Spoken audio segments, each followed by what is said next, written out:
Have you come to appreciate a powerful desire within you that is yet not quite fulfilled?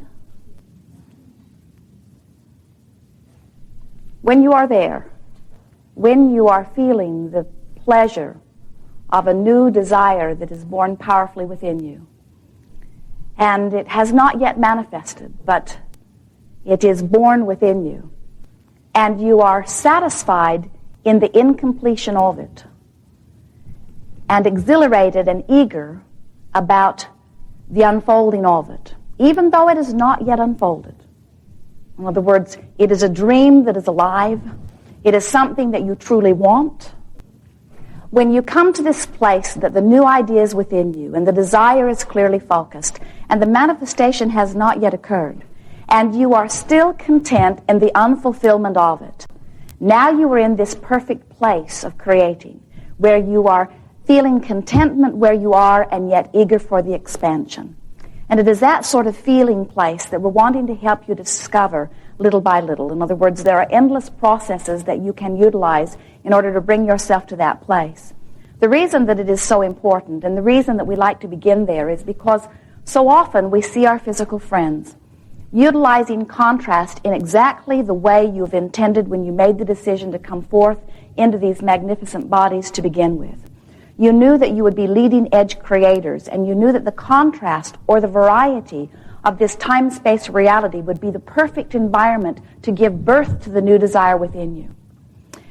Sometimes we see you utilizing the contrast exactly as you've intended, and we can feel within you the rocket of desire being born, the continual clarification of that which you are wanting. And so the new desire is born within you, and then for a moment you feel exhilaration as you give birth to the desire, but then you stand in the not having of it, in what feels like the lack of it, what feels like the discouragement of not having it, and you say, oh, why does this thing that I want so much not come to me? And we're wanting you to realize that in that discouraged feeling place, you are offering a vibration that is incompatible with the desire that you have given birth to. So if the place you are standing is incompatible with the desire you have given birth to, law of attraction, which matches all things perfectly, cannot bring it to you. Some of you have heard us talking about Jerry and Esther's monster bus. They have a 40-foot motor coach that they are moving about in. And on the top of the motor coach is a satellite dish. And so when they come into a campground, Esther will say to Jerry, where is Houston? They'll be in Albany, New York. She will say, which way is Houston? They'll be in Florida. She'll say, which way is Houston? Because the satellite that is beaming to their dish is somewhere over Houston. So when she gets an idea of where Houston is, then she can tell right away whether there's going to be a tree in the way or a building in the way, something that might be blocking her dish from the beaming satellite. And then she will push a button inside the coach, which will establish the elevation of the dish. They have a chart that tells them, depending on where they are, what the elevation should be. And then the satellite dish begins to turn around on top of the motorhome until it locks in to the satellite somewhere over Houston. Now, if Esther puts the wrong elevation on the dish, and it's pointing too low in the horizon or too high in the horizon, that little satellite dish will work its heart out. It would work all night long if she would ask it to, and it has. And it will never lock on to the signal. What we're getting at here is that in this business of deliberate creation, in this universal, vibrational, creative field in which you are all creating, there are three things that you're wanting to be aware of for the completion of your creation. Two of them are taken care of without your conscious awareness. It is the third thing that is your part, and that's what we will primarily talk about here today. The first part of the three-part process or triad of deliberate creation is ask. In your physical format, you say, ask and it is given. And there are no truer words that you have ever spoken with your human tongue. Because when you ask, whether it is in a full conscious feeling state or whether it is in a subliminal, even a cellular state of asking, anytime you ask, it is always given. So the first phase of this is ask. The second part of this is the answering, or the universal yielding, the answering to what you are asking. And that always takes place. It is not something that you need to be even aware of. It is not something that you need to do anything about. When you ask, it is always given.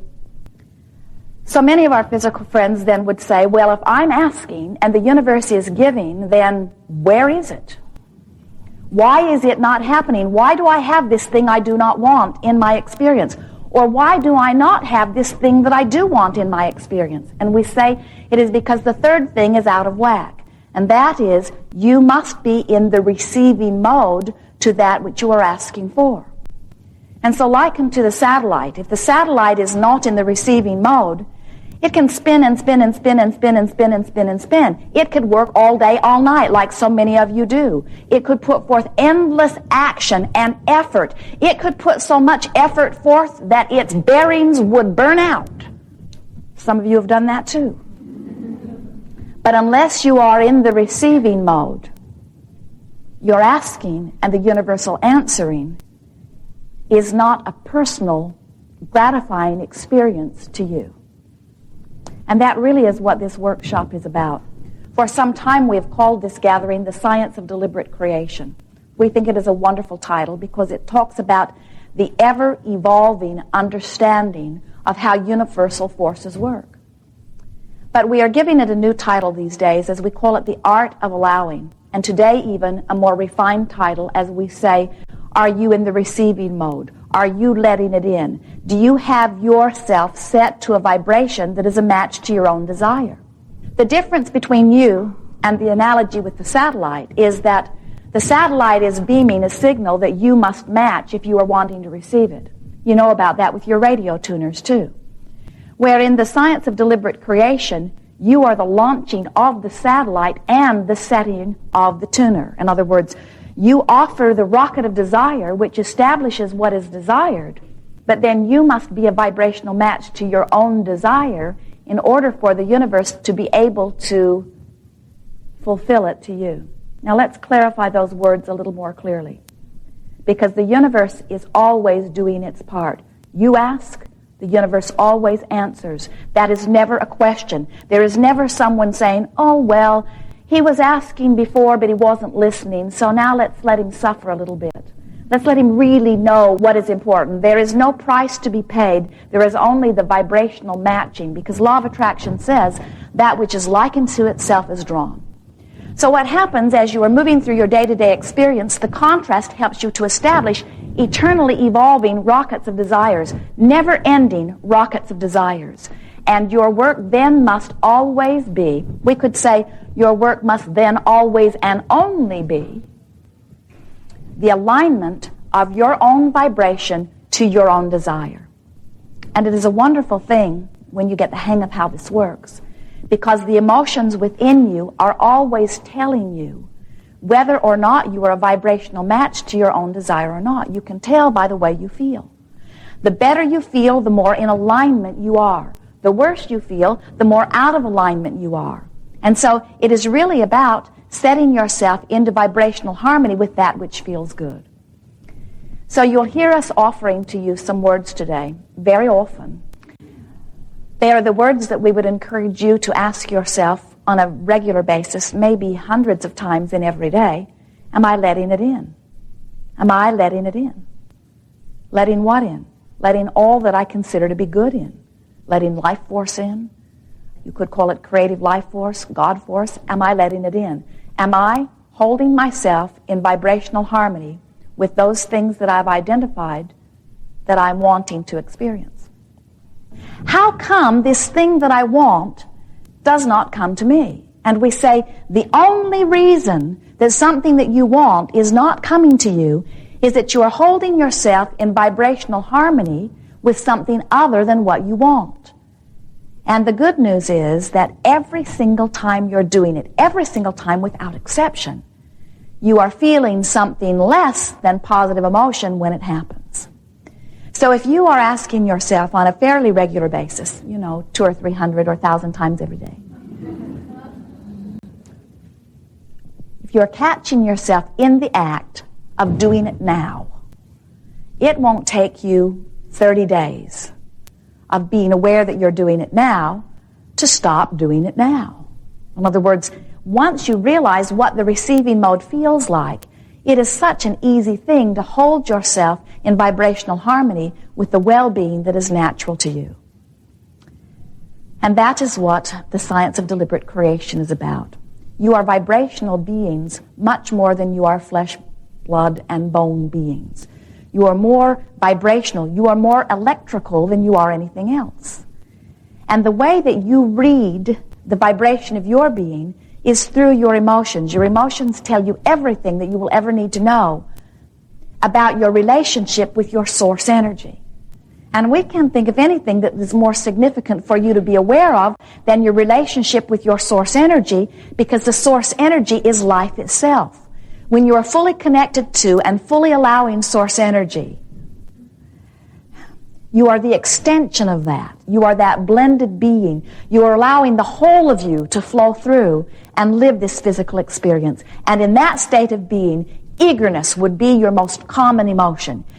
You would vacillate between saying things like, ooh, this is interesting, to, ooh, this is satisfying, to, ooh, don't you love that, to, ooh, I'm really enjoying this, to, this is interesting, to, ooh, this is satisfying. In other words, all of those feelings of life-giving emotion that are the natural way that you are and the way you felt as you came forth into this physical experience to begin with, and the way you are normally to feel and the way you will always feel once you get the hang of catching yourself in the mode of doing that thing you do that keeps all of that from happening.